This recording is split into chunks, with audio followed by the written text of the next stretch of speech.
Hey everybody, this is a quick video in case you have a KitchenAid dishwasher and it's giving you a 9-3 error code on the digital display.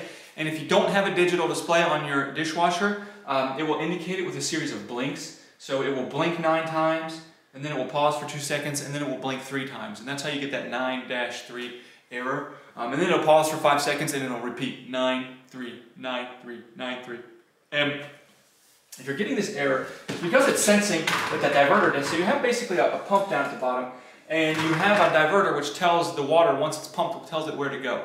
And there's a disc on that diverter, and it's sensing that that disc is missing, and so your dishwasher can't function properly.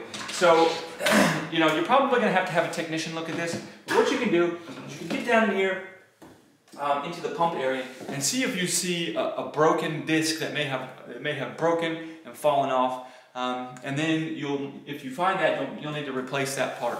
And if you can't figure it out, this is a more complicated issue. You may just want to call a technician to come look at your dishwasher.